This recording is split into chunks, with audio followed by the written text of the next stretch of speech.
আমাদের রাশিচক্রে এমন কিছু রাশি আছে যাদের সাথে কথায় কখনো আপনি পেরে উঠবেন না। এদের কথাবার্তা এত তীক্ষ্ণ এবং আপনি যাই এদের সাথে বলতে চান না কেন, এদের মুখে ঠোঁটের গোড়ায় সেই কথাটার অ্যান্সার কিন্তু আপনি সবসময় পেয়ে যাবেন।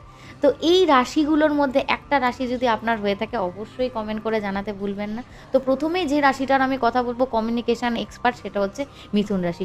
মানে কি বলবো, মিথুন রাশির মানুষের সাথে কথায় আপনি পারবেন না। এমনিতেই প্রচণ্ড ইন্টেলিজেন্ট হয়ে থাকে, তীক্ষ্ণ বুদ্ধির অধিকারী হয়ে থাকেন।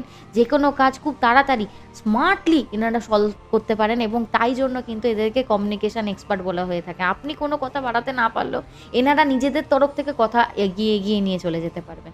আর একটা যে রাশি আমি দেখেছি সবসময় কথার মাধ্যমে আপনাকে জালে ফাঁসিয়ে রাখতে পারে, সেটা হচ্ছে কন্যা রাশি। বুধের রাশি অবভিয়াসলি এনারা, আপনি ধরুন এনাদের সাথে কোনো একটা তর্কে জড়িয়ে গেছেন, ব্যাস আপনি আর সেখান থেকে ছাড়া পাবেন না।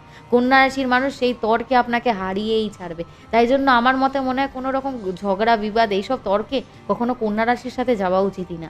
আর একটা রাশি আমি সবসময় দেখেছি, সেটা হচ্ছে কুম্ভ রাশির মানুষরা। কুম্ভ রাশির মানুষরা কিন্তু টেকনিক্যালি প্রচণ্ড উন্নত হয় এবং তার সাথে সাথে ইন্টেলিজেন্ট, এই যে বুদ্ধিটা প্রচণ্ড পরিমাণে ভালো হয়ে থাকে। এই কারণের জন্য এরা ভেতরে ভেতরে চুপচাপ থাকলেও আপনি যদি এদেরকে একটু খোঁচা দিয়ে জাগিয়ে তোলেন না, এনাদের সাথে কথায় আপনি কখনোই পেরিয়ে উঠবেন না। তো এই তিনটে রাশি রয়েছে, মিথুন, কন্যা আর কুম্ভ।